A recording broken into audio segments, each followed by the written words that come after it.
1 minuto 57. Ok. Ya se cerró Sí, la... ese ya se murió, entonces ya estamos listos, ¿no? Cool. Ay, gracias a quien empezó a grabar. Se van al cielo siempre las personas que le tocan a grabar. Cool. Perdón por estresar tu puntito.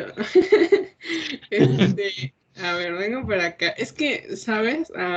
Es complicado. A veces como que te pierdes y no te das cuenta de todo lo que está pasando. Y aparte, Messenger es peor porque como que no sé qué pasa con los servidores de Facebook que como que se le olvida mandarte notificaciones. Entonces es como 2 horas después. Ah, sí, tal persona te mandó mensaje. No crees que era importante, ¿eh? Bueno, ya están viendo mi pantalla, ¿verdad? Sí. Cool. Bueno, pues hoy toca ver uno de los temas más interesantes y estoy viendo la vista de moderador. Déjame cambiar esta cosa porque PowerPoint Puede no ser es... que la clase pasada haya sido la más importante, hecha y derecha y de temas más útiles, pero es que esta es la más divertida para mí, la que más voy a disfrutar con un niño pequeño en el serial. Es que es muy buena, o sea, estructuras de datos estándar es como, ¡guau! Tantas cosas que ahora puedo hacer. Es muy, muy, muy interesante. Vamos a ver qué onda con la STL. En este caso, en esta sesión nos vamos a enfocar, o al menos al inicio, nos vamos a enfocar más en las estructuras de datos, porque hay más cosas estándar, pero, le llamamos STL a la cosa esta. Entonces, primero vamos a ver, o sea, ¿qué onda con reinventar la rueda, no? Por ejemplo, probablemente todos ustedes hayan tenido algún curso de algoritmo y programación, y no sé qué está haciendo Windows, hayan tomado algún curso de algoritmo y programación y les han dejado implementar, súper típico, ¿no? Les han dejado implementar una lista, les han dejado implementar una cola, una pila, y tienen que hacer así sus punteritos y toda la cosa, ¿no? Entonces, es como tarea clásica que les pidan ese tipo de cosas. Pero es un buen ejercicio didáctico, claro, o sea, aprendes cómo están hechas las estructuras de datos, cómo funcionan, etcétera. Pero en un concurso no vas a estar reinventando la rueda cada que lo necesites. No tiene sentido. Y en la programación en la vida real tampoco. Entonces, básicamente no es bueno que reinvente la rueda. Mejor usen una muy buena rueda de muy buena calidad. Entonces, aquí es donde llega esta cosa bonita llamada Standard Template Library. ¿Qué es esta cosa? Bueno, es estándar porque todos los compiladores principales de GCC lo incluyen. Esto incluye a G++, pero también incluye a CLang, a C++ Builder, a Visual C++. Todos han accedido a utilizar los estándares establecidos por la Free Software Foundation y proporcionar acceso a la librería. Si no saben qué es la Free Software Foundation, vayan en este momento a Google y busquen qué es la Free Software Foundation, porque básicamente gracias a ella le deben el hecho de que hoy en día tengan sistemas operativos libres, como lo son la mayoría de los sistemas basados en GNU y Linux y esas cosas, ¿no? Este template, porque utiliza una característica de C++ que se llama Generic Types, que no es una característica exclusiva de C++, también la usan otros lenguajes, pero en el caso de C++ también la incluyen, y permite una cosa que se llama polimorfismo en tiempo de compilación. Es muy importante esto de en tiempo de compilación. Hay otros lenguajes que hacen este polimorfismo en tiempo de ejecución, lo cual es muy diferente. Entonces, la ventaja de que tengan todo esto a tiempo de compilación es que al momento de compilarse, el compilador ya debe de saber cuál es el tipo de dato del dato que estás poniendo. Por eso es que C++ no permite hacer esto de auto variable punto y coma, porque si no, si eso no existe, al tiempo de compilación no puedes saber qué es esa cosa y no vas a saber después cómo ejecutarlo. Entonces, por eso es que lo tienen tiempo de compilación. Y de hecho es curioso, no todos los lenguajes lo tienen en tiempo de compilación, la mayoría lo tienen en tiempo de ejecución, es más fácil. Y porque contiene 4 componentes principales: algoritmos, contenedores, iteradores y funciones. Y ahorita vamos a ver qué onda con todo eso. Pero primero veamos, ¿por qué usar G++? A ver, detengámonos un momento. Ya llevamos un rato usando G++. Ya le dijimos que existe G++, pero no es el único compilador que existe. De hecho, en su mayoría el que usa este Oscar, ya vimos que Apple por detrás le mete Clang, ¿no?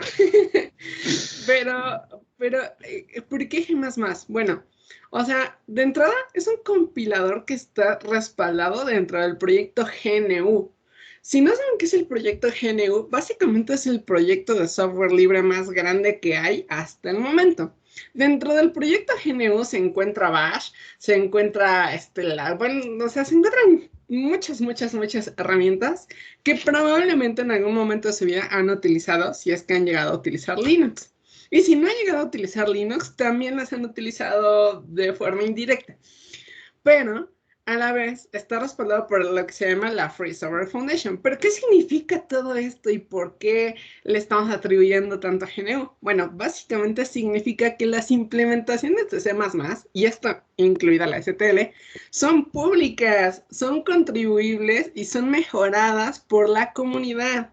Cosa que no sucede con todas las cosas. Si tú haces un compilador privado, este compilador privado te puede decir, claro que sí tengo implementada la STL, pero no sabes cómo está implementada. Si usaron una lista de punteros, si utilizaron otra cosa, o sea, lo que sea que hayan utilizado, no lo sabes. A menos de que tengan público su código y confíes en que lo que está público es lo que está compilado. En el caso de GNU y el proyecto de GCC, la colección de compiladores GNU, todo está súper comprobado. Entonces, tienes total seguridad de que lo que estás viendo en Internet es lo que está implementado. Obviamente, son implementaciones probadas, estandarizadas y bien programadas. Entonces ya no te tienes que preocupar en la vida de si está bien hecho, si está mal hecho, cosas por el estilo. Solo tienes que utilizarlo. Entonces es básicamente la vida fácil. ¿Y qué contiene? Los algoritmos tenemos algoritmos de ordenamiento, todos son ejemplos, todos son ejemplos. Esto no está extenso porque si lo extendiéramos serían muchas cosas, pero entre las cosas importantes están algoritmos de ordenamiento, algoritmos de búsqueda, algoritmos importantes del STL, algunas cosas útiles con arreglos o algoritmos para arreglos, operadores de partición y cosas por el estilo. Entonces tiene cosas muy bonitas en la sección de algoritmos. Pero también tiene una sección muy bonita que son contenedores, que de hecho es gran parte de lo más apreciado todavía de la STL. Dentro de los contenedores existen muchos, voy a nombrarlos. Está el pair, que son como, pues ahorita explicamos qué onda con el pair. Está el pair, está el vector, está la lista, está la de queue, está también la queue, están los arrays, está la forward list, la priority queue, el stack, el set, multimap, unordered set, unordered map, unordered multiset, unordered multimap, etc. ¿no?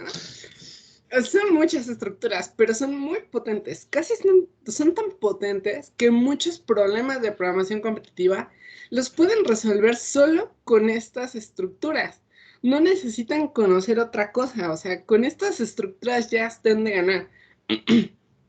Mucho mejor. Si ustedes van a hacer examen y alguien que dice, no, yo ya entro directamente a básicos, hace el examen, pero ustedes hacen un STL, yo siento santo que se los van a llevar de calle porque muchas cosas las van a hacer súper fáciles. Y otra cosa que incluye la STL, no menos importante porque va a la par de los contenedores, son los iteradores. Hay muchos tipos de iteradores. Están los iteradores secuenciales, los iteradores asociativos y los iteradores de acceso aleatorio. Pero en este caso nos vamos a enfocar más en los secuenciales porque los asociativos y los random funcionan un poquito diferente y son más complicados de entender, pero los secuenciales son muy sencillos de entender y van a comprender rápidamente las cosas que se pueden hacer con ellos. Y aparte existen otras cosas que son las funciones, que son, bueno, más bien es una característica de la STL, que se incluye en la STL y no sé por qué en el propio lenguaje, pero se incluye en la STL, y es la sobrecarga de una función por medio de los paréntesis. O sea, en pocas palabras, casi pueden utilizar una función como si fuera una especie de lambda, sin ser una lambda, pero bueno, quienes sepan que es una lambda ya sabrán, quienes no sepan, pues déjenlo y después en algún momento lo entenderán. más importante, recuerden siempre conocer estas páginas. Estas páginas son así, súper importantes. Está el C++ Reference, está el CPP Reference, no, más bien C++.com, reference, y está el cppreference.com, son dos páginas diferentes. También está el GitHub, el reference de Alan, es un santo grial de implementaciones muy bonitas y muy bien hechas. Entonces lo pueden también tomar, pero lo más importante son estas dos primeras. Y vamos a ver más o menos qué sucede. Ustedes se van a encontrar con esta entrada y van a encontrarse aquí con los containers. Entonces aquí ustedes directamente pueden venir y ver, ok, aquí hay un vector, ¿no? Ya hemos usado el vector. Entonces nos venimos a vector y nos viene una explicación de qué es el vector, qué es lo que contiene, cómo funciona, una mini explicación de qué onda con el vector, ¿no? También nos dice cuáles son algunas de las propiedades que tiene el container, nos dice que es secuencial, que es un arreglo dinámico, bueno, o sea, aquí tienen muchas más especificaciones para que pues puedan como ver cositas interesantes acerca del lenguaje. Acá también viene como los miembros y viene respecto a la versión, cambian un poquito, pero no demasiado, suelen mantener esos estándares. Pero aparte tienen mucha información sobre cómo se hace cada cosa. Por ejemplo, si ustedes quieren ver qué cosas le pueden pasar a un constructor de un vector, pueden venirse aquí a su constructor y entonces pueden ver a todos los diferentes argumentos que le pueden llegar. Entonces, por ejemplo, acá viene como, mira, el default es un empty container, que básicamente contiene un vector que no tiene nada. O sea, no tiene ningún elemento, pero ya existe el vector, ya es referenciable, ya lo puedes pasar a todos lados. Entonces, eso es importante. Por ejemplo, también lo puedes hacer con un field que tenga n elementos y cada elemento es una copia de un val si le mandas ese val. Si no se lo mandas, pues probablemente lo va a hacer con 0, un valor por defecto. Entonces aquí vienen todas las especificaciones de cómo puedes construirlo. También te viene cuáles son los parámetros que le puedes pasar y te vienen ejemplos de cómo lo puedes utilizar. Por ejemplo, acá dice, ok, pues acá tienes un vector que está vacío, tienes otro vector que tiene 4 enteros que contienen 100, también contiene un vector que va a iterar por sevcon. También tienes otro vector que va a estar construido con lo que tenga el tercero. Y acá vienen algunos ejemplos. Entonces, por ejemplo, acá pues ya te está poniendo, ¿no? Entonces, lo importante de todo esto es que ubiquen más o menos cómo está todo esto. Ahora, también viene otra sección muy importante, que es la complejidad. Ya vimos la complejidad algorítmica. Entonces, ya se van a tener una idea de más o menos qué significa esto y por qué les conviene saberlo. Entonces, te dice, ok, el constructor, por defecto, es 1, pero también el constructor move, espérame. No. Bueno, o sea, básicamente nos está diciendo que la complejidad va variando respecto a cuál sea el modo de construcción de nuestro vector. Igual, por ejemplo, vienen la complejidad de diferentes funciones a las que podemos acceder. Por ejemplo, tenemos el operador de acceso. El operador de acceso son estos brackets que ponemos para ponerle posición 0, 1, 2, 3, etcétera, etcétera.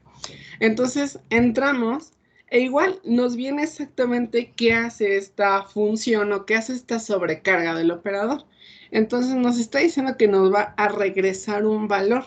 Este valor es el valor especificado o el elemento especificado en la posición de ese vector.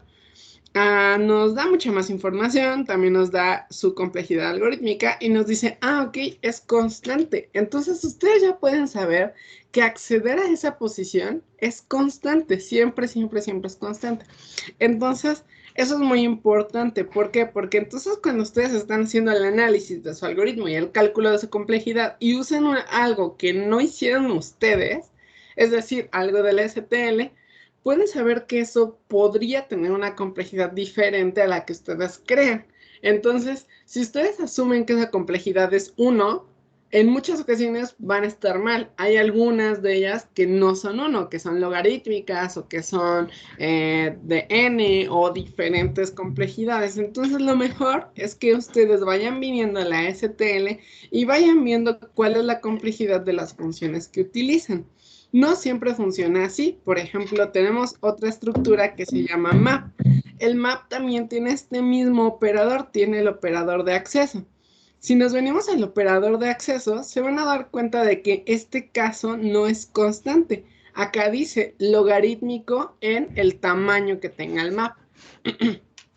Podríamos llegar a pensar que como siempre asumimos que el acceso con estos brackets es constante, para todas las estructuras va a ser constante, pero en realidad no. En el caso del map ya vimos que es logarítmico. Entonces, es muy importante que sepan utilizar esta página. Esta página les va a decir mucho más de todo lo que les podemos decir en una sesión. Entonces, es muy importante que aprendan a utilizarla. Háganla su Biblia, de verdad. Es una cosa muy útil.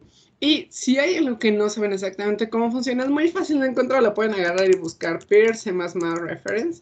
Y de volada les sale luego la primera página a la que se metan, les va a decir la información necesaria. Entonces, pues ya aquí pueden ver que tienen el first, que tienen el second. Y pues, por ejemplo, imagino que aquí en el constructor nos va a poner algunos ejemplos de cómo construir nuestro pair. Aquí, por ejemplo, en esta síndrome B lo puedes declarar vacío o le puedes poner paréntesis y ponerle el primer tipo de valor, luego el segundo tipo de valor, o lo puedes copiar del constructor de otro, o sea, lo puedes construir con otro objeto que ya esté construido, que ya tenga sus elementos. También lo puedes hacer con makePair y también, bueno, aquí no lo incluye, pero también puedes usar los brackets. Y bueno, pues en general lo importante es aprendan a usar esta página. Y ahora sí, continuando, aquí estaban templates. Esta cosita bonita. Miren, no me voy a complicar la vida en todo lo que hay detrás para que los templates funcionen. Pero vamos a ver la parte práctica de los templates. Lo más importante de los templates es que es una forma de utilizar un tipo de dato como si fuera un parámetro. Entonces, digamos que tengo esta función que acabo de crear que se llama quetzamax, que me va a dar el máximo entre A y B. Si se fijan, esta función no empieza como otras funciones tradicionales, sino que esta empieza con esto que se llama template. Entonces ahí le estoy indicando que voy a usar un template y que va a recibir un tipo de nombre de datos, que en este caso lo digo como type name, que se va a llamar T. Entonces T va a ser un tipo de dato, puede ser entero, puede ser doble, puede ser algún tipo de dato, no sé cuál, pero me voy a referir a él como T. Entonces, en mi declaración de la función, yo le digo que voy a recibir una A que es tipo de dato T. No sé cuál es todavía ese tipo de dato, pero se va a llamar T. Y de ese mismo tipo de datos, o sea, de TB, voy a recibir la variable B. Y entonces voy a regresar el mayor entre A y B. Entonces, pues eso es lo que hago en este pequeño operador ternario que Oscar ya hizo el favor de enseñar. Entonces, ¿qué pasa después cuando yo quiera correr esta función? La mando a llamar y entonces, por ejemplo, acá quiero saber el máximo entre 55 y 30. Entonces, esta cosa, el compilador, al momento de compilarse, va a detectar que estás mandando a llamar esta función con t igual a entero. Entonces va a reemplazar todas las t's y básicamente va a generar una nueva función que va a ser entero, o sea, regresa un entero llamado de una función llamada quetzamax y va a recibir un entero A y un entero B. Y entonces me va a regresar el mayor entre A y B. ¿Qué pasa si yo, por ejemplo, le mando un string? Bueno, pues entonces va a generar una función llamada string quetzamax que va a recibir un string A, un string B y me va a regresar el mayor entre ambos. Ojo, en este caso le estoy mandando un string y casualmente C++ ya sabe cómo decidir que un string es mayor que otro string. Entonces, en este caso, C++ utiliza una cosa que se le llama orden lexicográfico, ¿Qué quiere decir? Si se fijan, aquí tengo 3A seguidas y luego una B, y acá tengo 3A seguidas y luego una C, lo cual quiere decir que como la B aparece antes en el abecedario que la C, la B es menor que la C. Entonces, este tipo de comparación no toma en consideración la longitud de la cadena, sino que toma en cuenta la primera letra, que una sea menor que la otra. Ya después tiene otras características de desfase para hacer desempates, pero en general considera lo que la primera letra que sea menor que la otra es la que va a elegir. En el caso C++ ya tiene predefinido cuál es eso, pero ¿qué pasa, por ejemplo, en los otros dos casos? Pues va a ser lo mismo, le va a mandar un doble, va a elegir el menor, le va a mandar una letra, va a elegir la mejor lexicográficamente. Pero si yo le mandara un objeto diferente que tú construiste, le tienes que decir cómo comparar o cómo vas a ver que uno es mayor que otro. Por ejemplo, si tuviéramos un objeto, no nos metamos en cosas específicas de programación orientada a objetos, pero si tuviéramos un objeto humano y mandáramos a dos humanos, ¿y quién es el mayor de los dos humanos? ¿Cómo elijo cuál es el mayor? ¿En base a qué? ¿En base a su edad? ¿O en base a el color de su cabello? ¿O en base a la playera que lleva puesta? O sea, ¿cómo eliges cuál es mayor a quién, no? Entonces, es un tema complicado y por eso ustedes le tienen que explicar a C++ cómo hacerlo. Si ustedes en algún momento quieren usar eso, ahorita no lo van a necesitar porque todo en la STL tiene su propio comparador, pero si lo llegaran a necesitar, anoten ahorita sobrecarga de operadores. Si no, ahorita les pegamos algún link. Probablemente Oscar tiene una muy buena referencia donde expliquen sobrecarga de operadores. Entonces les pegamos el link ahí en el link de seguimiento de la sesión de hoy para que sepan cómo hacerlo. Entonces, hasta ahora, pues ya vemos qué onda con los templates, ¿no? Pero son una forma muy estándar de utilizar los containers de la STL. Es decir, todos los containers están hechos en forma de templates. O sea que, por ejemplo, ustedes pueden declarar un par, por ejemplo, que en la primera parte contenga un entero y en su segunda parte contenga un doble. Es una estructura muy sencilla, solamente guarda dos elementos. Justamente por eso es muy útil, porque pues no tienen que hacerse un struct y tiene ya por defecto su propia estructura comparadora. Siempre compara el primero, cuál es mayor, cuál es menor, y si son iguales, lo compara por el segundo, cuál es mayor, cuál es menor. Entonces, eso te permite hacer muchas cosas sin que tú tengas que declarar tu propia estructura, ponerle el primero, ponerle el segundo, declarar el nodo, luego, bueno, o sea, demás cosas, ¿no? Y aparte ponerle tu propia función comparadora si lo llegas a necesitar. Y pues imprimirlo es muy sencillo, accederlo es muy sencillo, porque pues tienes tu objeto que es a pair y le pones punto first y ya accediste al primer elemento, le pones punto second, ya accediste al segundo elemento, muy fácil. Y en el caso de los vectores, ya hemos visto esta sintaxis, pero sepan que lo que está entre estas dos llavecitas puede cambiarse. Puede ponerles un entero, puedes ponerle un doble, puedes ponerle un string, etc. Y no solo eso, nos podemos poner creativos. Ay, esta imagen es bien bonita. Porque podemos hacer combinaciones muy locas. Por ejemplo, tengo aquí un vector que tiene un pair. Este pair en el primero tiene un entero, en el segundo tiene un map y el map como llave tiene un string y como contenido o como valor tiene un set y este set es un set de pairs de enteros de enteros. Es decir, tenemos muchas posibilidades de qué cosa hacer, ¿no? Y esta estructura la llamé Ketchanos Strings. Entonces, esto está muy, muy interesante, ¿no? Y aparte, si lo quisiéramos imprimir, o sea, vean todo el despapalle que tengo que hacer para poderlo acceder, asumiendo que todas mis iteraciones van a tener un map que tenga como llave hola, ¿no? Suponiéndolo. Pero esta sería una manera en la que tendrían que acceder a ese objeto. Hay ocasiones en las que usar un struct va a ser mucho más fácil. Entonces, si ustedes tienen una estructura o llegan a tener una estructura así, por favor, reconsideren su código, reconsideren su idea, porque es muy probable que una esté mal, dos, se pueda solucionar de una manera mucho más sencilla.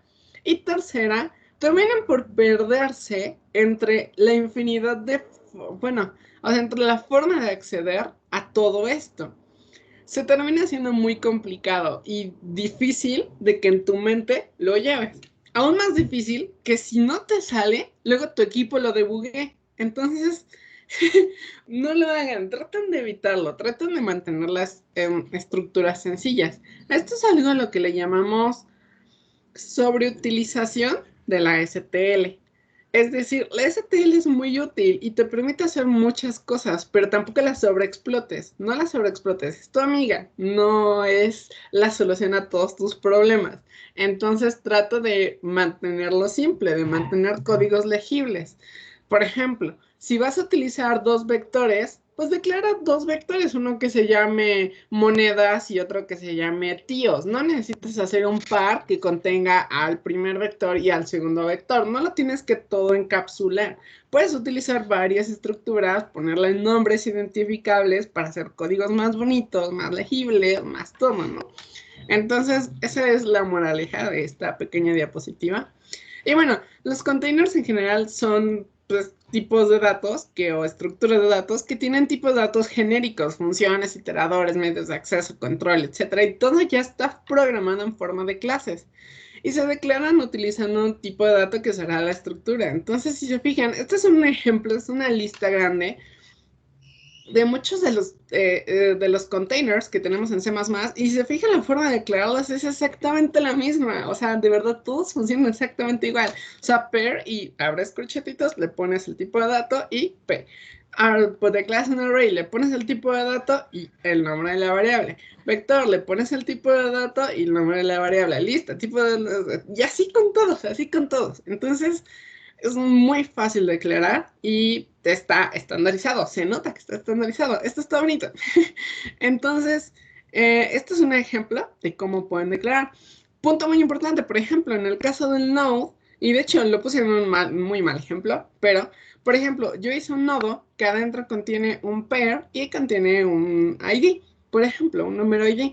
Y yo simplemente declaro mi set de node. Ojo, esto no va a funcionar porque no le he dicho cuál es menor y cuál es mayor de mi set. Pero si se lo paso, funciona. Pero nada más es como un ejemplo de que sepan que las estructuras de datos pueden agarrar, declarar su propio struct y lo tienen que poner. Ya no les necesitan decir cosas locas como alloc y, o sea, ya no tienen que ser llamadas así, pues, más primitivas de que, ay, dame tantos bits, por favor, sistema operativo para alojar esto y luego hago un parse para, tratar de castear el dato, etcétera, etcétera, etcétera. O sea, es mucho más sencillo. Amen, C++ mucho más que hacer. Para la programación competitiva, C también tiene sus lugares donde es más poderoso. Y, por ejemplo, vamos a ver un poquito de qué onda con los containers. Los containers tenemos varios, pero los principales tenemos un array. El array es una estructura básica, se basa en los arreglos tradicionales de C++. Bueno, sí, los arreglos tradicionales, ¿no? Pero tiene todas las ventajas del STL, es decir, tiene iteradores, tiene valores semánticos. ¿Qué son los valores semánticos? Que le puedes decir puntos size y te dice cuál es su tamaño. No tienes que estar preguntando strlen o no tienes que estar checando size of y luego dividirlo entre... No, o sea, no tienes que hacer cosas locas. Le dices puntos size y te dice, mido tanto. Tiene acceso constante, es decir, todo este operador va a funcionar de forma constante, tiene argumentos referenciales, o sea, puedes referenciarlo porque es un objeto, es una clase, lo puedes pasar entre todas tus funciones. Intenta pasar una matriz referenciada entre tu main y una función y vas a ver que vas a estar googleando así de, ¿cómo pasar una matriz en referencia? No, mejor haz un arreglo y fácil, te facilita la vida. Y aparte puedes hacer copias a las funciones o lo puedes pasar por referencia, todo lo que tienes con las referencias. Entonces, array, úsenlo. Vector. El vector es una estructura un poco más avanzada, es una gloria esta cosa. Tiene la propiedad de tener espacio semidinámico con acceso de tipo constante. Uf, o sea, esta cosa es una maravilla. Tiene acceso constante a los elementos y lo logra utilizando potencias binaриas como el tamaño estático de memoria y realiza una copia total de su contenido cuando requiere duplicar su tamaño. ¿Qué quiere decir esto?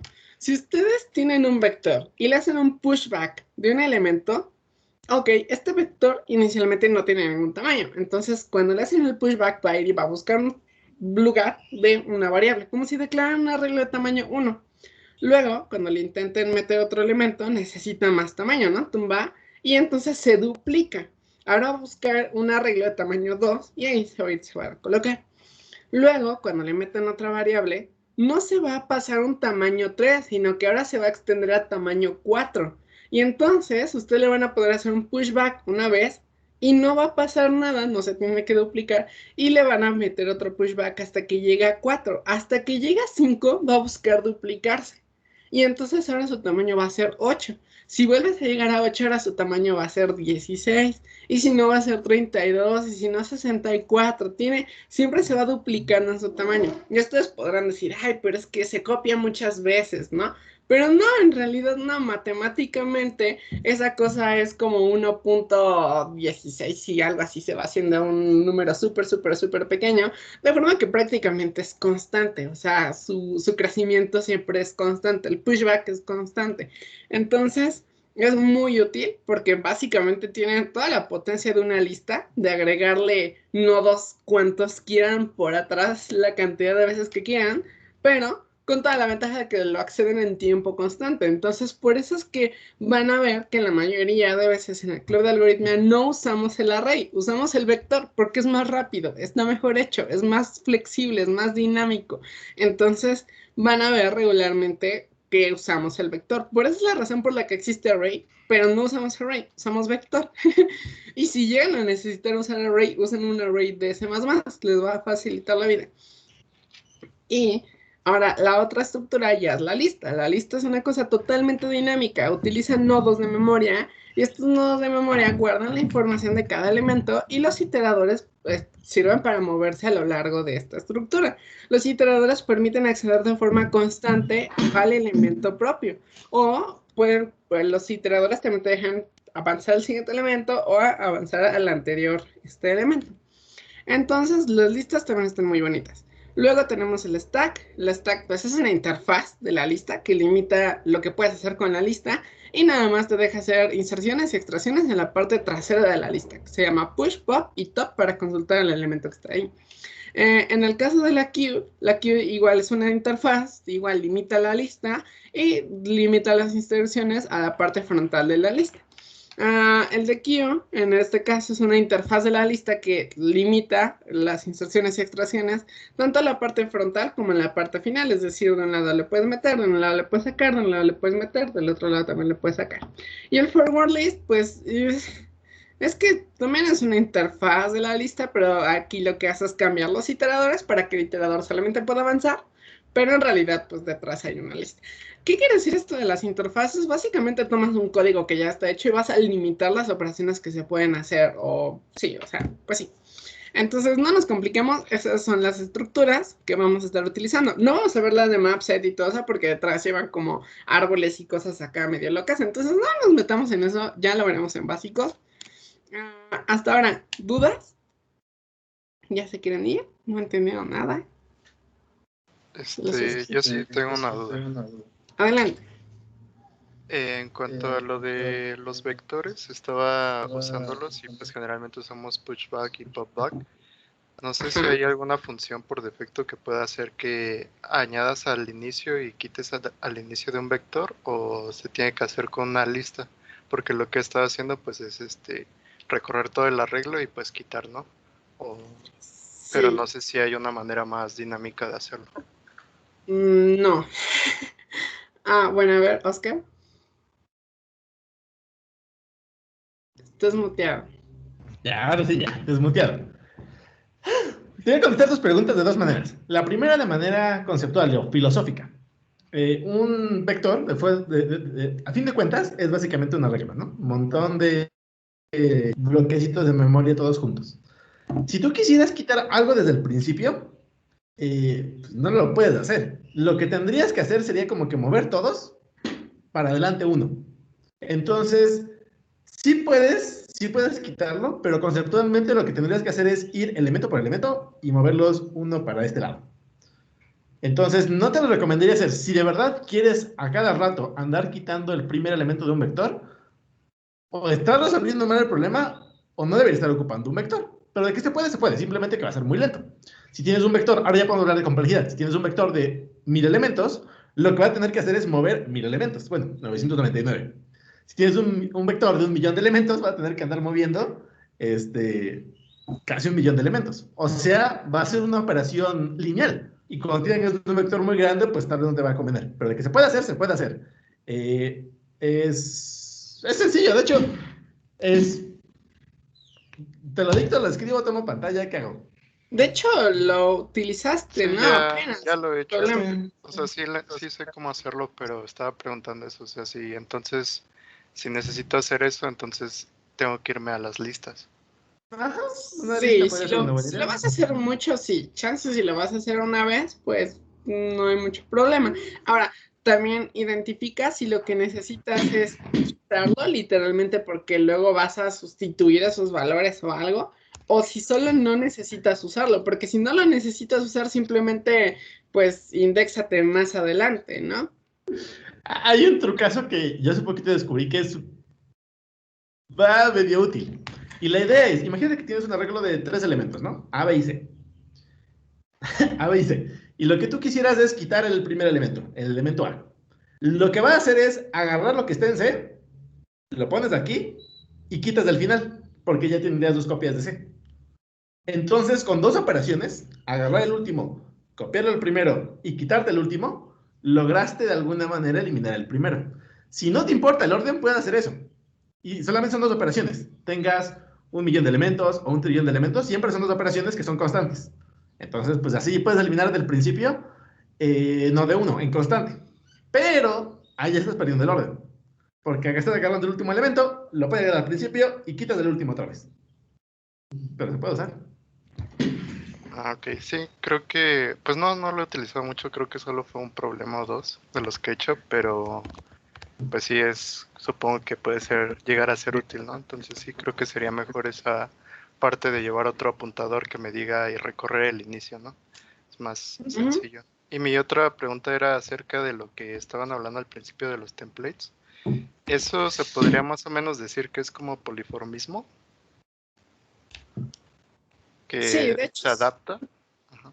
o sea, de hecho es un tipo de polimorfismo, pero, o sea, es que, ay, sí, o sea, hay lenguajes Está como Python complicado. que han extendido mucho esta cosa de polimorfismo, ¿no? Porque, pues casi que, o sea, por ejemplo, el hecho de que puedas tener arreglos en Python en el que la cosa que está en el primer índice es un entero y la cosa que está en el segundo es un string y la cosa que está en el tercero es un objeto y otra es un set y, o sea, tienes un montón de cosas en Python. Pues sí, ¿no? Como que ha extendido mucho eso. Y C++, o sea, sí tiene polimorfismo, pero al tiempo de compilación, entonces no puedes llenar, por ejemplo, vectores que tengan diferentes elementos en cada posición y cosas por el estilo. Siento que Oscar se muere por hablar, así es que adelante, Oscar. Muchas cosas. A ver, supongo que para la mayoría de la gente que está escuchando esto, va a ser o de las primeras veces o no les va a haber muy quedado en claro lo de los templates. Yo me acuerdo, esto lo tengo súper cristalino en mi cabeza. En alguna clase del curso de algoritmia, cuando llevaría 3 o 6 meses ahí, alguien hizo un código en el pizarrón que tenía templates. Y yo no le entendía, o sea, entendía perfectamente lo que estaba haciendo, creo que era la teoría de números, pero no entendía la partecita de arriba de type name day, y no me caía en la cabeza. Y me tomó como 3 semanas de andar leyendo tutoriales en internet para que le agarrara la onda. Entonces, tampoco es algo súper sencillo. Si lo tuviera que explicar para alguien que no se quiera meter mucho a fondo, eh, un template podríamos verlo así como que es una forma de hacer copy-paste rápido. Si tú quieres hacer una función que sea igualita, pero que nada más cambie sus argumentos, pues le pones templates y el compilador hace el copy-paste por ti, ¿no? Por ejemplo, tenemos los vectores de enteros, que el código para hacer un vector de enteros es exactamente el mismo código que hacer un vector de doubles. Quienes hayan llevado ya la materia de estructuras de datos y hayan implementado su lista desde cero, se van a dar cuenta que el código para hacer una lista de enteros y una lista de caracteres y una lista de doubles es lo mismo, simplemente le cambian el tipo de dato de vez en cuando, ¿no? Entonces, eso lo puedes automatizar tú en C++ con esa característica. Después se les fue armando y descubrieron que esa cosa es Turing completa, pero eso es otra historia completamente diferente. En C++ 17 ya tienes, por ejemplo, any, y ya puedes tener un vector donde el primer elemento sea un número, el segundo un string, el tercero un double. Pero C++ es un desastre, es como una máquina nuclear, te puedes disparar en el pie muchas veces. Mejor aprenderlo poquito a poquito. Ahora que también en el caso de la programación competitiva no te van a pedir eso, o sea, prácticamente nunca vas a No. necesitar un arreglo en el que los elementos vayan cambiando respecto a su posición. Entonces, tampoco te tienes que preocupar demasiado al respecto, más bien aprender a usar bien la STL y ya después, si te interesa aprenderle mucho más al lenguaje, ya puedes empezarle a escarbar, así como le hizo Oscar en su momento, que terminó haciéndose un hiperfan de C++. Lo ama y lo odia al mismo tiempo por su crecimiento a lo bruto que ha tenido. Pero sí, así va sucediendo. No todas las personas del club somos tan fans de C++. De hecho, Oscar es un ente muy fan de C++ Un caso como raro. para el club. Bueno, ¿alguien más tiene alguna otra pregunta? Cool. Bueno, pues vamos a continuar. Ahora, ¿recuerdan referencias, recuerdan punteros y todas esas cosas que estábamos viendo? Bueno, pues ahora les vengo con otra nueva cosa bonita llamada iteradores. Entonces, no, tengo un ejemplo acá bien bonito para qué onda con los iteradores, ¿no? Vamos a ver qué onda con un puntero.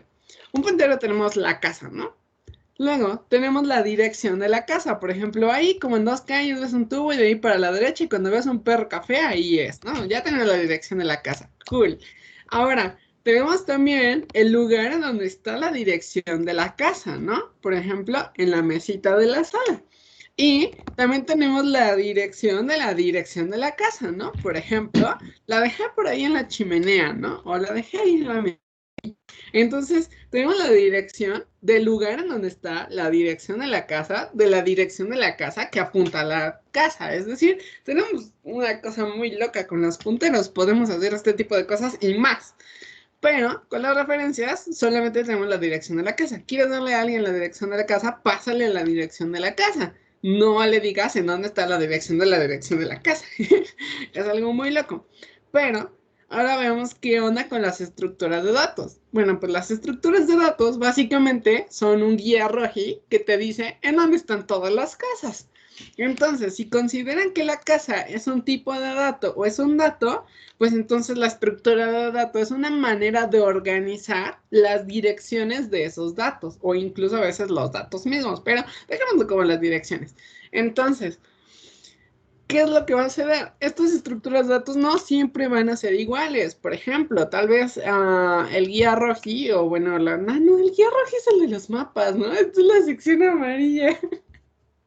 Qué pena que esto esté en YouTube, perdónenme.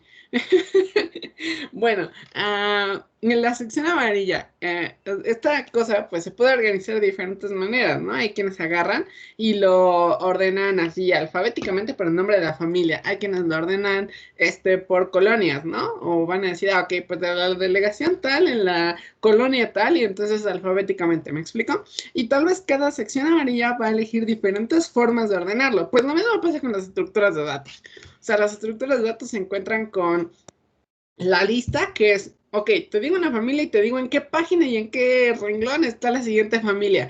Y luego la siguiente familia te dice en qué página y en qué renglón está la siguiente familia.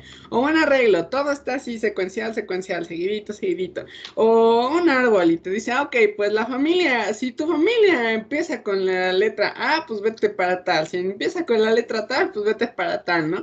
Cosa que, por ejemplo, pasa, si alguna vez han ido a votar, probablemente se encuentran una lona, una lista que dice, si tu apellido es de tal a tal, vete a formar a tal casilla, y si es de tal a tal, vete a formar a tal casilla, ¿no? Son formas de ordenarlo, ¿no? Entonces, lo mismo es en las estructuras de datos, son formas de ordenar los datos. Y veamos, un struct regularmente nos podemos encontrar con algo como, pues tiene el string nombre, tiene un entero edad, y tiene un nodo apuntador de cuál es el siguiente. Por ejemplo, ¿eso qué quiere decir? Tienes la casa y en la casa está pegado un post-it que te dice cuál es la siguiente casa, ¿no? Bueno, pues así es como funcionan regularmente las estructuras de datos hechas con C. ¿Qué es lo que pasa? Los iteradores cambian un poquito la cosa. El iterador en el mismo post-it, sin que el post-it esté pegado en la propia casa, porque pues, si está pegado en la casa, pues ya tuviste que ir hasta la casa. El post-it lo que hace es que te dice, pues la casa está allá y en la siguiente casa está allá. Entonces no tienes que viajar hasta la casa misma para saber cuál es la siguiente casa, ¿me explico? Sino que pueden simplemente acceder directamente y de aquí me voy pasando al siguiente, al siguiente, al siguiente. Es un ejemplo de cómo funcionan los iteradores. No lo estoy sacando literalmente de cómo están implementados los iteradores. Es con fines didácticos, ¿ok? Entonces, es para que se den una idea de cómo funcionan los iteradores secuenciales. Los iteradores secuenciales suelen tener casi siempre un siguiente, un anterior y cosas por el estilo. Y bueno, ya vamos a ver qué onda con lo de más y todas esas cosas. Entonces, ¿cómo pueden utilizar los iteradores para irnos directo a lo que nos importa? Digamos que tenemos un vector de pares y este vector de pares es igual a todo este vectorcito de acá, ¿no? O sea, parejitas. Y ahora tenemos una forma de iterar este vector que es con iteradores. Entonces decimos, ok, de un vector, que de hecho dije de enteros, ¿no? En algún momento era de enteros y lo cambié por pares y se me olvidó actualizar esto. Perdónenme la vida, imaginen que diga par. Pero bueno, ponen el tipo de dato del vector que quieren iterar y luego le ponen 2 puntos y le ponen un iterator. Todos los containers tienen su propio iterator, o en su mayoría. Algunos no, pero la mayoría de los que estamos viendo. Y entonces decimos esto es como el equivalente al tipo de dato, ¿no? Así como int o como double. Bueno, pues todo esto es el tipo de dato. Y le decimos IT, y esto es igual a v.begin, que básicamente es decirle a nuestro vector v que nos dé el iterador que está al inicio del vector. Y entonces nos lo va a entregar. Este iterador lo podemos ir avanzando con la sobre. Regularmente usamos el más para valores enteros, ¿no? Por ejemplo, como tenemos un entero que es igual a 0, le hacemos más y se convierte en 1, ¿no? Bueno, pues esta cosa lo que hace es lo que harían ustedes en C, de ponerle guioncito, flechita, ponerle next es igual a, y todo, o sea, todo eso que ustedes hacen para avanzar, lo hace más. Entonces, con eso ya avanzan el iterador. ¿Y cuándo se va a detener? Cuando el iterador, mientras el iterador sea diferente del final, entonces sigo iterando. Pero si es igual al final, pues ya paro mi ciclo. ¿Qué otra cosa tienen? Bueno, que en el caso del iterador, si ustedes hacen lo que hacían con los punteros de ponerle el asterisco, van a acceder al contenido de este iterador. ¿Qué es el contenido? El par que está en el vector. Entonces, pues le pueden poner estos paréntesis o le pueden poner también la flechita, pero pues, en este caso los dejan en paréntesis y ya pueden acceder al punto first o al punto second, que son lo que contiene este par. Entonces, es una forma de iterarlo. Pero si se fijan, está declarando mi vector de pair, de iterator, IT, es mucho rollo. Pueden usar auto. Tienen la inferencia de auto. Entonces, auto va a ir y va a decir, a ver, ¿qué tipo de dato es v.begin? Pues yo soy ese tipo de dato. Lo que sea begin, yo lo soy. Entonces, eso les va a facilitar mucho la vida. Pero hay otra cosa incluso más bonita que esto. Hay otra cosa más bonita y es que tienen el for each. Entonces, el for each básicamente hace lo mismo que esto. Va y le dice a V, oye, V, ¿cuál es tu vector del inicio? ¿Cuál es tu vector de final? Toma el vector del inicio e itera desde el inicio hasta el final. Entonces, ustedes solamente van a nombrar cómo se va a llamar el contenido de esa cosa. Es decir, lo que contiene el asterisco IT es lo que va a tener par. Entonces, par es un dato que va a ir cambiando en cada iteración. Y entonces ustedes ya nada más pueden poner par.first, par.second y ya. Entonces el for each es muy bonito y es muy útil cuando no necesitan saber el índice de la cosa que están iterando. Simplemente pasar sobre toda la cosa que están iterando. Y en muchos casos, de hecho hay muchos casos, en los que no necesitan saber el índice, solamente necesitan iterarlo completamente. Y ahorita vamos a ver qué onda con, por ejemplo, una lectura de datos que utiliza el for each. Entonces, está bien bonito, sí, está bien bonito. Y bueno, pues es la hora de codiar. Oscar, creo que tu momento está por llegar. Pero nos hacía falta ver algunas de las cosas que vienen siendo la librería de utilidades y todo eso. Pero ahorita las vamos a ir viendo con un poquito de código. Vamos muy bien de tiempo. Sí. Entonces, bueno, vamos a ver qué onda con las cosas de código, ¿no? Déjenme iniciar mi consolita, mi Linux adentro de mi Windows. Alguna persona del pasado se sorprendería de que esto sea posible. ¿Qué sesión es esta? Ya no sé ni qué sesión es. Le voy a poner sesión 18. Ay, espera, le puse nano. No quería hacer nano, quería un directorio. mkdir. Listo. Sesión 18. Ok, ok, cool. Entonces, vamos a empezar con un pequeño archivito y este nada más lo voy a utilizar para ejemplo, ¿no? Entonces, voy a incluir todas mis librerías, ya saben, stds++.h, no la H primero. Using namespace, std, ya se lo van. Les recomiendo que al inicio lo escriban mucho, no lo copien, peguen, porque si no se les va a olvidar cuando no sepan lo que va ahí. Entonces, apréndaselo de memoria, tampoco es cosa del otro mundo. Y bueno, vamos a suponer que tenemos una sintaxis en la que nos dan una n, entonces vamos a declarar un entero n y vamos a leer esta n. Una sintaxis clasiquísima, ¿no? Nos dan la n y luego nos van a dar n elementos en un vectorcito o una regla o lo que sea. Entonces, ahora agarro y declaro mi vector que va a tener enteros y lo voy a llamar v. Ahora, quiero que este vector vaya a poder contener n enteros. Entonces voy a usar el constructor del vector para decirle que voy a tener n enteros.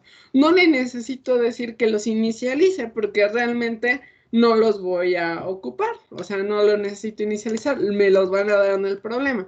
Entonces ahora puedo usar un for each. Entonces, puedo usar un for, decirle auto y decirle pásame la referencia que yo le voy a llamar x de v. ¿Qué quiere decir esto? Va a tomar, digamos, como si fuera el iterador, pero en lugar de pasarme el contenido, lo que me va a pasar es la referencia, dónde está alojado en memoria ese elemento. Y luego puedo leer ese elemento. Con estas 3 líneas, yo ya hice casi lo clasiquísimo que te ponen todos los problemas, que es, te doy una n y quiero que leas esos n números y los guardes en un vector, por alguna razón. Y vamos a imprimirlo acá abajito, entonces vamos a ponerle aquí un mensajito, nada más para que sepamos que es nuestra impresión. Vector leído, por ejemplo, y le vamos a poner esta cosita para que sepamos que es esta cosa. Y entonces vamos a iterar nuestro vector. Entonces, por ejemplo, vamos a poner aquí nuestro elemento X y vamos a separarlo por un espacio para que no se vea feo. Y lo terminamos con un salto.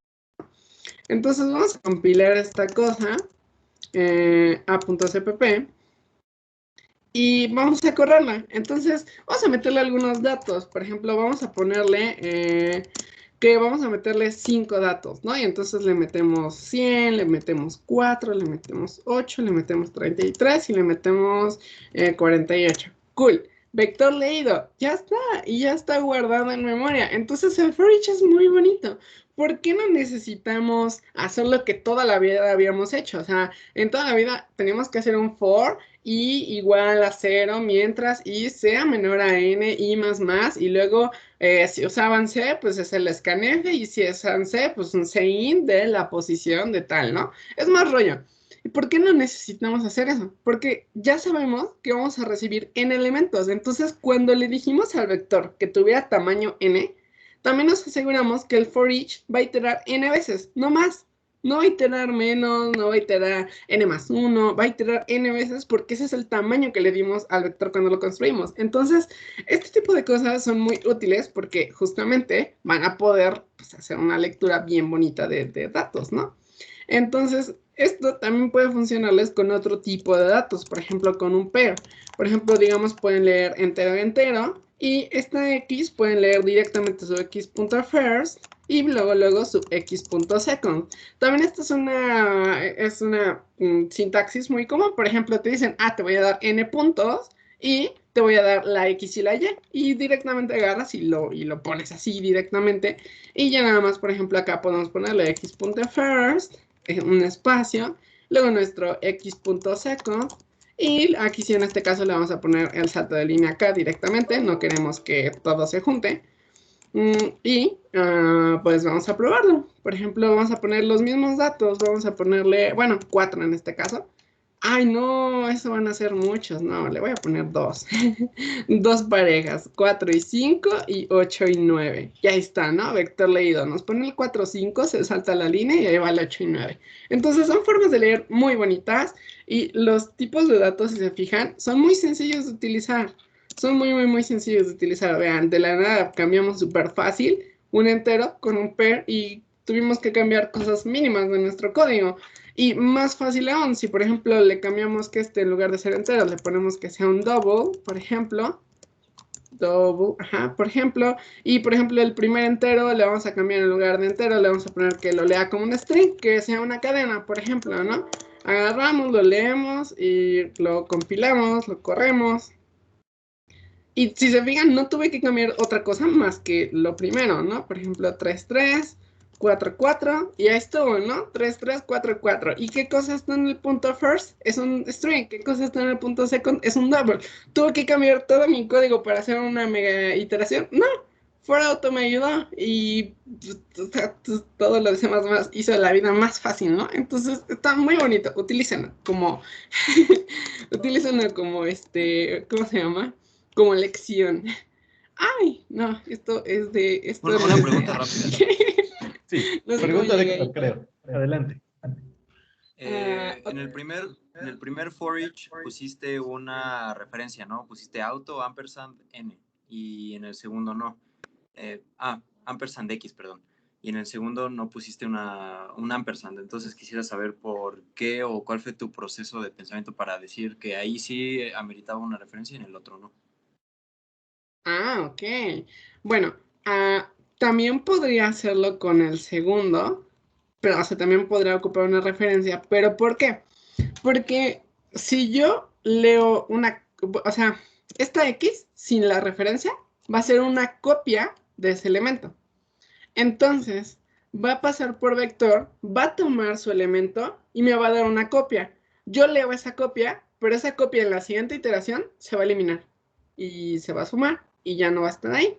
Entonces, si yo quiero iterar sobre el vector mismo, le digo, quiero la referencia, porque de esta forma estoy usando la memoria en la que está alojado. Por lo tanto, si lo leo, el dato va a reemplazar lo que se encuentra en ese vector. En el caso de este for auto, no necesito reemplazar o manipular lo que está específicamente ahí. Solo necesito su contenido porque lo quiero imprimir. Entonces, por eso en este lo uso como referencia y en este lo uso como copia. Pero sí, nada más es por eso, no, pues sí. Sobre todo, cuando lo vas a modificar, lo vas a pasar a otra función y la función va a hacer algo ahí, o lo necesitas leer, lo usas como referencia. De lo contrario, lo puedes usar como copia y no hay mucho problema. O sea que si ahí pones O puedes poner todo como referencia también. Ajá. Y si ahí Sí, pones también puede. igual el ampersand, perdón, ese signo ahí mismo. A ver, veamos qué pasa. Lo compilamos, le ponemos dos datos, 3, 3, 4, 4, y ahí está. O sea, realmente es más como una cuestión de cuando lo necesitas por referencia y cuando no te importa tener una copia, pues ahí decides cuál es cada una. Dijeras que la complejidad algorítmica es mucho peor. No, en general la complejidad algorítmica va a ser la misma. Que uno es más rápido que el otro, bueno, sí, probablemente si son referencias, pues estás iterando sobre el mismo objeto, no estás creando copias y no haces todo lo que implica crear una copia, ¿no? Pero en la realidad, o sea, en la programación competitiva, no va a ser la diferencia en cuestión de velocidad el hecho de que utilices uno con el ampersand y otro sin el ampersand. Si fuera el caso en el cual de plano tu código necesita optimizarlo, probablemente ni siquiera vas a poder usar el for auto, vas a tener que hacerlo de la forma más C posible.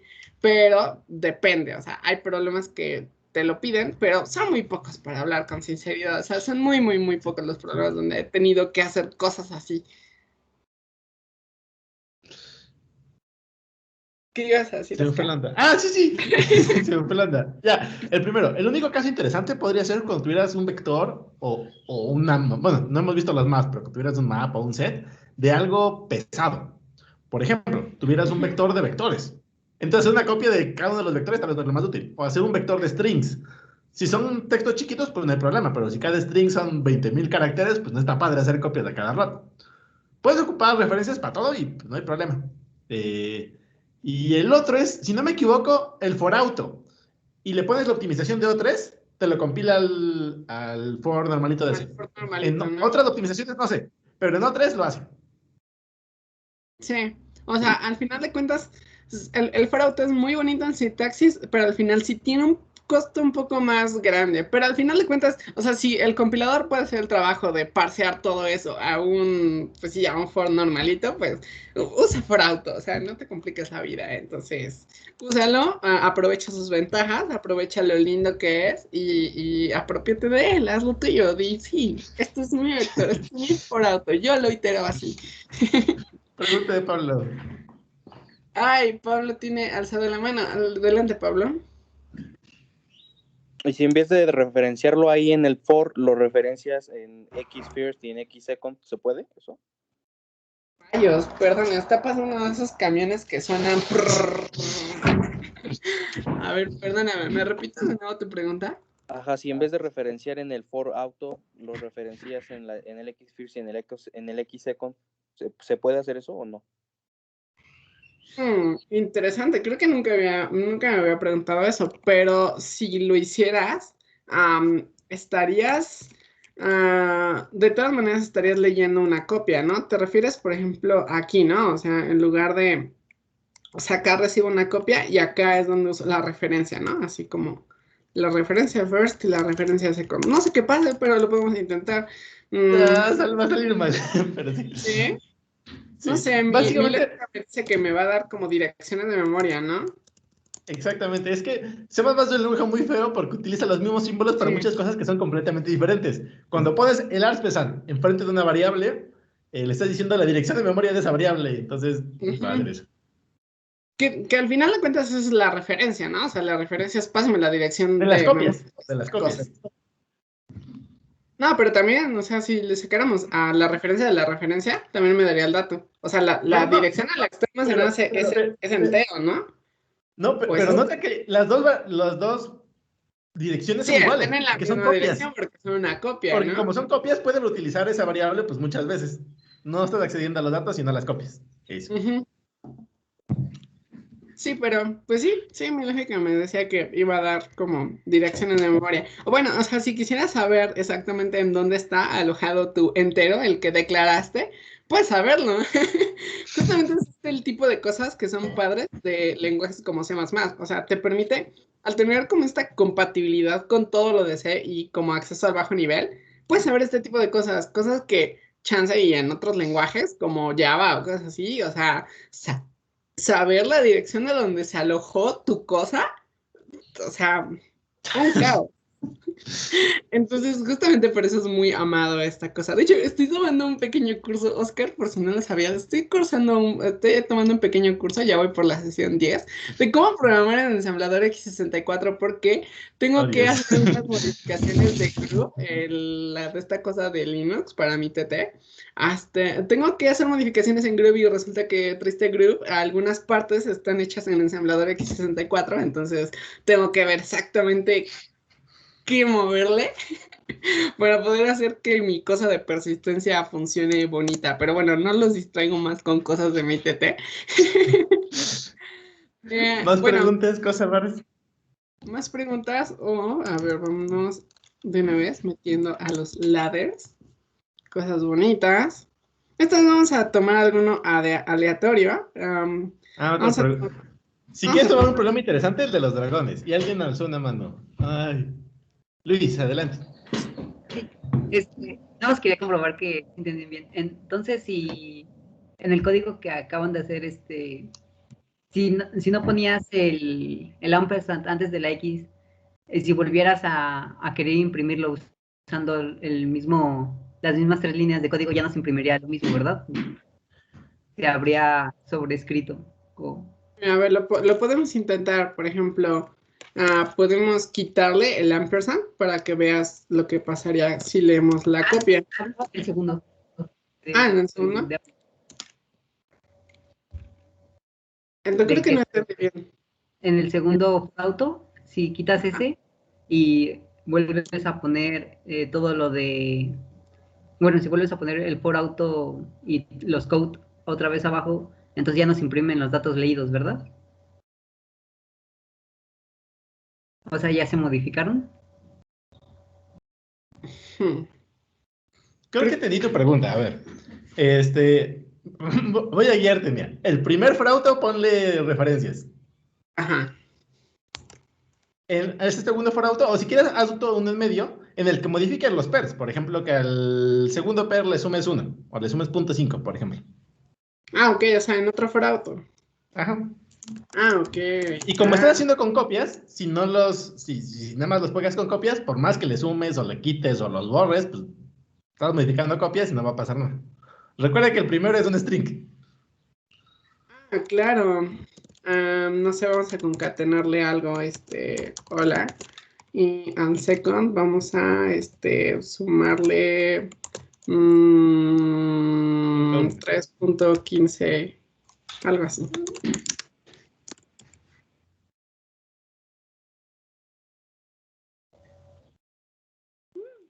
A ver, 2, 3, 3, 4, 4.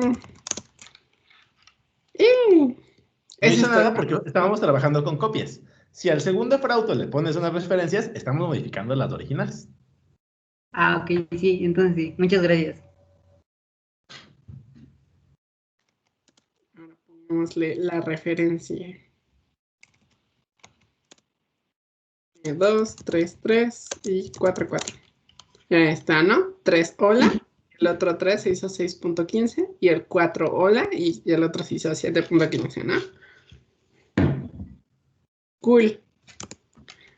A ver, quiero una cosa que me sirva. Es que creo que tú buscaste los problemitas que se podían hacer con las cosas de la STL, las funcioncitas de Max, Fine Sí, y todo. sí, claro, tengo varios. Tengo varios. Mándalos. A ver. ¿Quieres transmitirlos tú o quieres que los resolvamos acá? Como quieras. Si quieren, a ver, el más sencillito que encontré era el de... El que ya vimos de Detect Capitals. Es más, déjame transmitir justamente para que lo vean.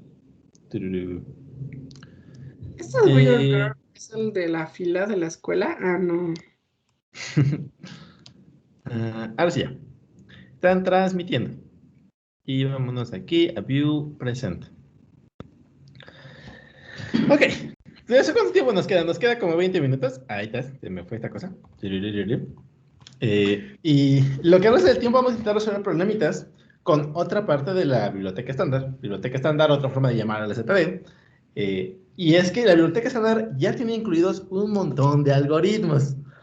Hay muchas cosas que son muy obvias que a cada rato vamos a ir haciendo. Por ejemplo, hacer un for each, o contar cuántas veces aparece algo dentro de un vector, o encontrar algo si está dentro de un vector, o saber cuál es el máximo, saber cuál es el mínimo, ordenar cosas. Todos esos algoritmos son súper famosos. Alguien ya los implementó bonito, ya checó que fue la forma más rápida de hacerlos. Ya no tienen que preocuparse por eso, ¿no? Por ejemplo, déjame buscar dónde está esta cosa. El problema que hemos visto cada rato, el de las capitales, ¿se acuerdan, no? Que queríamos saber si estamos ocupando bien las mayúsculas. Decíamos que estamos ocupando bien las mayúsculas, si todas eran mayúsculas, si ninguna era mayúsculas, o si solamente la primera era mayúsculas, ¿no? Una forma súper sencilla de, por ejemplo, resolver este problema, usando algo de la estándar, es con una funcióncita que te dice, cuéntame cuántos elementos cumplen cierta propiedad. Por ejemplo, le pones igual, desde el principio hasta el final, estos son los iteradores que ya vimos, los puedes poner word.begin o begin word, ahí da lo mismo como los pongas, y le pasas una función que quieres comparar. Cuéntame cuántos de todas estas palabras, bueno, de cuántas de estas letras están en mayúsculas. Y así, en una línea, has hecho lo que siempre harías tú en un for de inicializar la variable en cero. Y ir elemento por elemento. Si la letra es mayúscula, aumentar uno el contador. Eso a cada rato lo hacen. No necesitan volver a hacerlo, no reinventen la rueda. Ya hay una cosa que lo hace, que se llama cuéntame cuántas veces cumple esta propiedad. Y en 4 líneas se resuelve el problema. Literalmente como si fuera Python, se lee súper sencillo, siento yo. Otro problema muy interesante. Un momento, tu código. Es que había algo muy bonito. Justamente, ¿ven esa cosa que dice isOper? Ah, bueno, esa cosa es lo que hablábamos de la cuarta cosa de funciones, de la sobrecarga del paréntesis. Ese isOper regularmente lleva un paréntesis y le pasas como argumento la letra y te dice si es mayúscula o si no lo es. Ah, bueno, pues esa cosa de que le pones isOper sin los paréntesis ni nada y solita la función la manda a llamar, esa cosa es lo que se le llama la sobrecarga de esto de los paréntesis. Entonces, nada más como para que lo supieran, para que supieran ubicar en qué momento es esa cosa. Ya, continúa. Ahora, otro problema muy interesante, si ya le hicieron a ladder, seguramente lo vieron, pero tampoco es de los primeritos, es como el 20 y tantos, creo. Así que la mayoría de ustedes no lo han visto. Les voy a dejar que será un minutito para que lo lean, y después si quieren no lo explicamos, ¿sale? El problema de los dragones, muy bonito.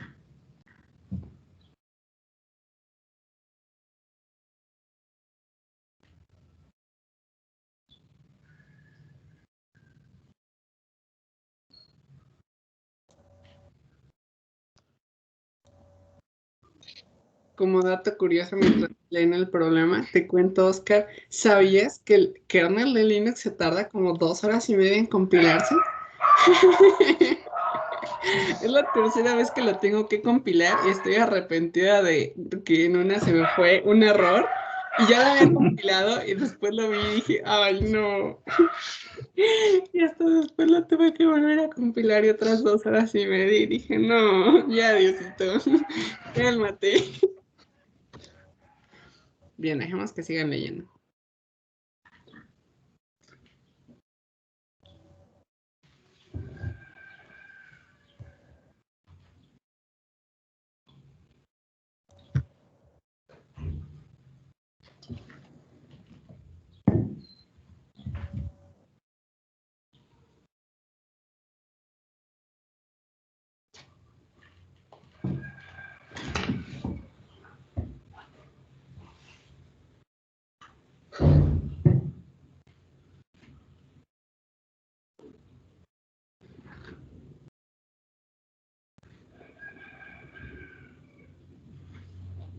Ok, creo que más o menos ya les di suficiente tiempo para que se den una idea del problema. ¿Alguien cree que me lo podría explicar? Déjenme nada más abro Teams en la otra pantalla para que los pueda ver al mismo tiempo que esto está haciendo. Listo. ¿Alguien me podría explicar este problema? Que por cierto el problema está muy interesante. Voy a hacer 2 entrevistas de prueba el día de hoy y voy a hacer este problema para las 2 entrevistas. Bueno, de manera así como muy resumida, nos están diciendo que hay un chico, ¿no? Que se llama Kirito, que está, digamos, atorado como en un juego donde se enfrenta contra otros dragones. Y digamos que al pelear con esos dragones, cada uno tiene como un cierto nivel de, digamos, poder. Entonces, si el poder de mi dragón es menor al del dragón con el que me estoy enfrentando, pues mi dragón va a morir. Pero si la fuerza de mi dragón es mayor a la del otro, bueno, le gano, pero aparte me dan como un bono de incremento en cuanto a mi fuerza. Entonces, lo que nos están pidiendo es encontrar la manera más óptima de, bueno, teniendo en cuenta que podemos enfrentar a los dragones en cualquier orden, encontrar como la manera más óptima en la que no perdamos ni una vez. Exacto. Ni siquiera es encontrar la manera más óptima, es encontrar bueno, tengo todos los dragones de aquí, que son los enemigos del videojuego. Si es posible ir primero por este y después por este y después por este, si es posible de alguna manera ganarles a todos, o es imposible, nada más eso, posible o imposible. O en el clásico, la salida, yes y no. Pero sí, lo explicaste bastante bien. ¿Alguien le quedó alguna duda o no entendió exactamente bien qué onda con este problema? ¿Qué pasa si tenemos el mismo poder? Ese está padre. Déjame ver. Creo que tú ganas. Pierdes. O sea que a pesar de que tengas el mismo poder, tú ganas. ¿Alguien me lo puede confirmar? Si tienes la misma fuerza que el dragón, pierdes. Tienes que ser obligatoriamente malo. Tienes razón, tienes razón. Primera línea del segundo párrafo, sí. Si no es estrictamente mayor, pierdes. ¿Alguna otra pregunta del problemita? De hecho, una buena técnica es justo hacer como casos de prueba o cosas que digas, ¿y qué pasa si esto? ¿Y qué pasa si esto? Y tratar de ver si el statement te lo dice. Por ejemplo, en los concursos de ICPC de México, se los digo como, Por no en el mal experiencia. plan, no en el mal plan, asuman en la mayoría de veces que el problema está bien, pero si de plano hay un caso en el cual el problema no lo describe, o sea, de plano en la redacción del problema no dice qué pasa con ese caso y ese caso es posible, entonces hay una sección que se llama clarificaciones, donde ustedes pueden pedir una clarificación para ese caso. Ojo, no, traten de no usar esas clarificaciones. Esas clarificaciones de plano son porque el problema no lo dice, porque suele suceder que cuando están en el concurso preguntan por mil y un cosas y siempre les responden, lee el problema, lee el problema. Entonces, ese lee el problema quiere decir que el problema especifica qué pasa con ese caso y tú no lo estás viendo y ya estás preguntándole a los que escribieron el problema que qué pasa con ese caso que no lo incluyeron cuando sí lo incluyeron. Entonces, tratan de no hacer eso, pero sí llega a haber casos, sobre todo en los concursos reales, porque son problemas inéditos. Nadie más los ha visto, nadie más los ha leído, nadie más los ha resuelto. Entonces, sí puede llegar a suceder esas cosas, pero en la mayoría de ocasiones no va a ser así. En la mayoría de ocasiones el problema está correctísimo.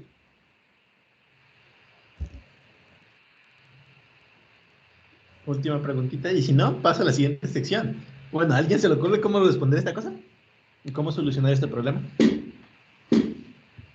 Pues más o menos, o sea, de plano si todos los dragones, o sea, tienes el menor, o sea, tú eres el menor con poder, pues ya está ahí muere, ¿no? O sea, es imposible. Y pues la otra, pues buscar en tu arreglo el mínimo. Me imagino que por eso vamos a implementar la función que ahorita nos dijiste, ¿no? De mínimo. Entonces, Puede ser. el mínimo y ya sí, ya descartas ese y de nuevo vuelves a encontrar el mínimo. Igual descartas ese y de nuevo vuelves a encontrar el mínimo. Y así, pues bueno, es la única manera que se me ocurre. O simplemente ordenándolos, ¿no? Ok. Yo digo Ordenar, que haciendo un par, más haciendo un vector de bien, pares y ordenándolos. Vector de pares, ordenándolos, encontrar el mínimo. Ok, vamos bien, dos soluciones muy interesantes. ¿A alguien se le ocurre una forma que no tenga que ver con ir encontrando el mínimo o con ordenarlos?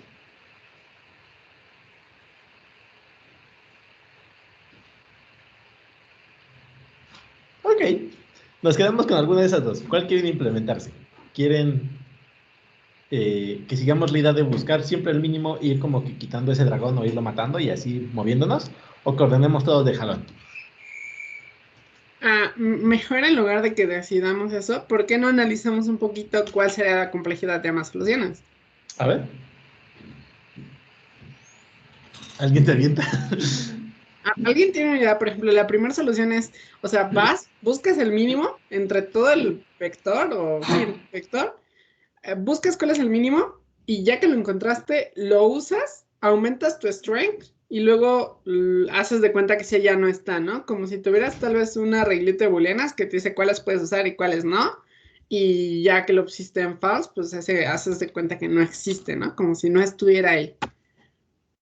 O si usas una lista, pues lo puedes eliminar, ¿no? Pero... Y luego de que ya encontraste el mínimo, vuelves a buscar el mínimo, lo encuentras y entonces lo eliminas y así, ¿no? ¿Alguien tiene una idea de qué complejidad podría ser esa?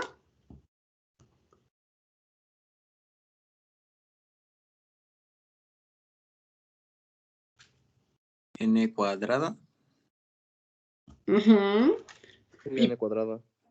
Sería n cuadrada porque nos toma n para encontrar el mínimo y luego n para el siguiente mínimo, ¿no? Y como hay n mínimos, o sea, cada vez el siguiente va a ser menor, menor, menor, pues como que se tiene cuadrada, ¿no? Cool. Ahora, la otra opción era ordenarlo, ¿no? O sea, hacer un vector de pairs y ordenarlo. Entonces, ¿alguien tiene una idea de cuál es la complejidad del ordenamiento? N logarítmico de n, ¿no? Ajá. ¿Cómo lo averiguaste? Por... bueno, es que ya lo he investigado antes, así que... Probablemente eso implicó buscar C++ sort y cuando lo buscaste te salió el CPP reference y en el CPP reference te dice, ok, la complejidad puedes asumir que es aproximadamente n de n, ¿no? Ujú. Cool. Entonces, entre esas dos, ¿ustedes cuál elegirían?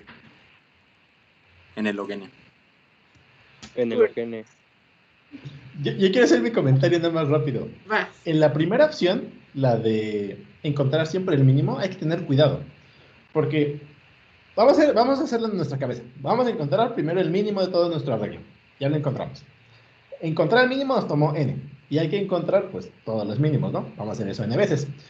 Pero aparte, acuérdense que hay que eliminarlo, ¿no? Para que no encontremos siempre el mínimo igual, ¿no? Cada vez. Si estamos ocupando un vector, lo peor que nos podría pasar es lo que platicamos hace rato, que estuviera al principio. Y eliminarlo es n. Entonces, encontrarlo es n. Eliminarlo es n. Entonces, tengan que tener cuidado porque la cosa puede poner medio complicadita. Pero sí, sigue siendo cuadrático.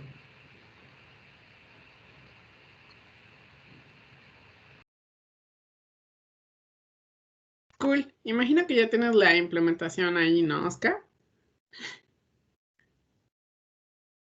Ah, estás muteado. ¿Nos da tiempo de hacerla desde cero? Yo creo que sí, ¿no? ¿O la mostramos? Sí. Sí. Sí, Vamos a intentar hacerla desde cero, justamente ocupando lo que ustedes dijeron. Hay que ordenarlos. Y interesante también, ¿va a ser una lista o va a ser un vector de qué? ¿Alguien se acuerda de qué? ¿O de enteros, De de string, de pares de double? enteros. Exactamente. Una lista de pares de enteros. Para que nos diga la fuerza de cada dragón y el bonus o el aumento en el strength que nos daría cada uno de ellos, ¿no? Entonces vamos a hacer esto en un lugarcito aparte. ¿Puedes ordenarlos ahorita utilizando la librería de logaritmo para ver cómo implementas las funciones que tiene esa librería? Sí. Gracias. Oye, Oscar, pregunta mientras estás codeando para distraerte de tu codeada. Adelante. Oye, la otra vez una persona preguntó qué compu tenías y según yo tenías MacBook Pro, pero no me acuerdo si era 2018 o si que en 2020 compraste una nueva. Es que juro que compraste una nueva, pero no me acuerdo si fue días antes de que comenzara la pandemia o fue de 2019. No, llevaba una viejita de 2009, cuando empecé la carrera. Y cuando me fui a Facebook fue una de 2018. Eso. Entonces sí estaba bien, tenía la 2018. Ahora vamos a mover el código. Ay, no sé por qué no tan lento esto. Vamos a mover. ¡Ay, spoiler del código feo! Ahí hice mi primer función main en ensamblador 64, se ve muy bonito. Pero Lola Mundo, no manches, nunca había hecho un Lola Mundo tan difícil en toda la vida. Strength es una palabra medio difícil de escribir. Le puedo poner fuerza para que se entienda un poquito más. Fuerza y n, ¿no? Entonces vamos a leer eso. Lo primero que nos pasa es la fuerza y el n. Aquí lo dice. La primera línea contiene dos cosas. Tu fuerza y la cantidad de dragones. Cada de las siguientes n líneas contiene dos cosas. Una x y una y. Donde x es la fuerza del dragón y y es la bonificación que te van a dar, ¿no? Entonces, lo mismo que estamos haciendo cada ratito, vamos a ponerle dragons y hacemos un vector de pares. De enteros, ¿no? Y originalmente quiero que tenga n dragones. Y hacemos nuestro for de toda la vida. Bueno, el for que a partir de ahora va a ser de toda la vida. quiero la cosa, no una copia, entonces necesito referencias. Dragón dentro de dragons.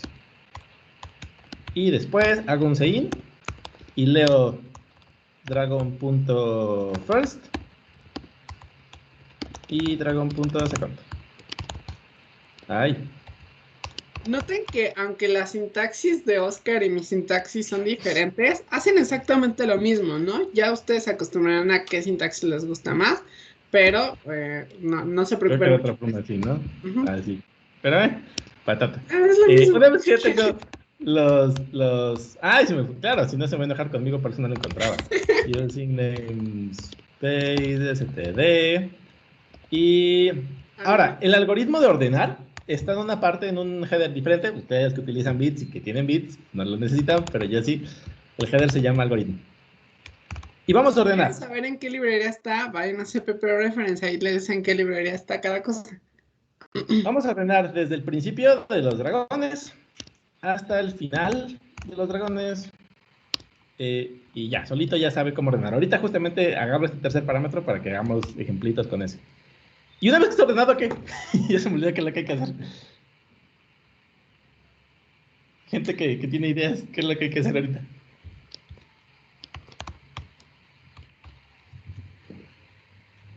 O sea, una vez que ya está ordenado. Ajá. Pues si tratas desde el Compararlo. principio, y comparar Ajá. y sumar la vida.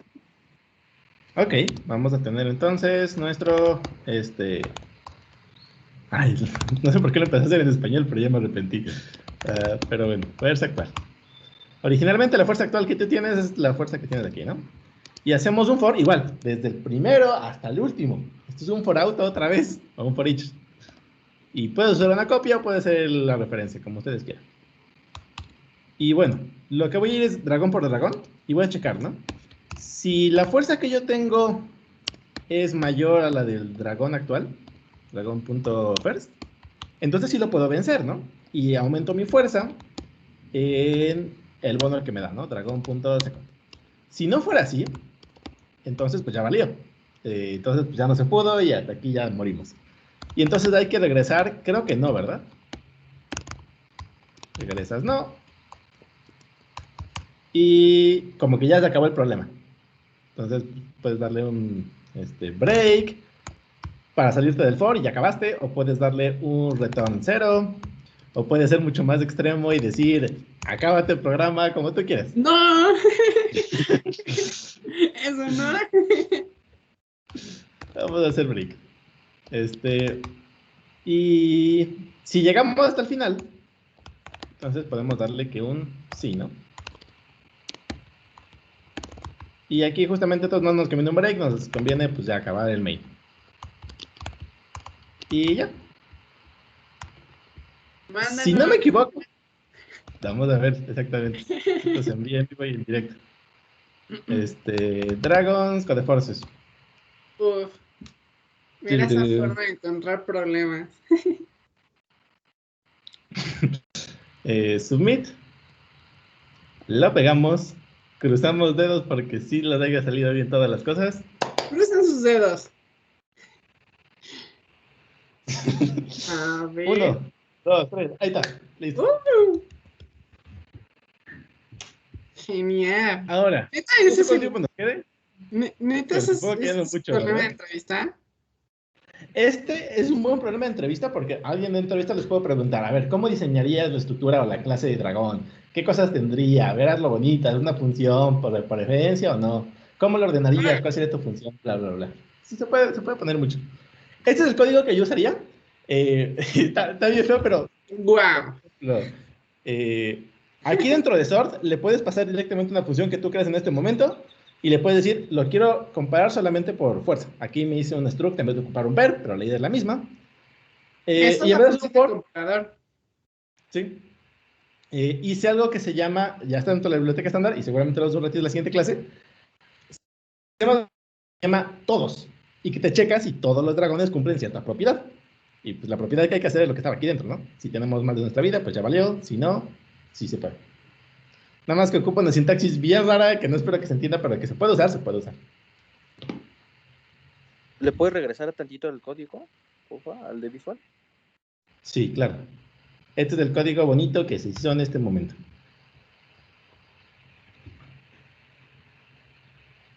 Gracias.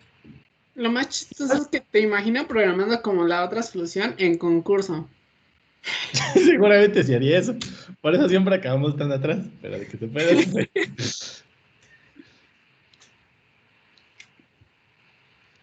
¿Y alguna última pregunta de este problemita de las cosas que vimos hoy? Nos falta ver todavía una parte muy interesante, que es justamente... Oye, Laura. Sí. Ya tiene un montón de cosas bien hechas, bien bonitas. Ahorita no, después les platico de esto, pero de que están bien bonitas, están bien bonitas.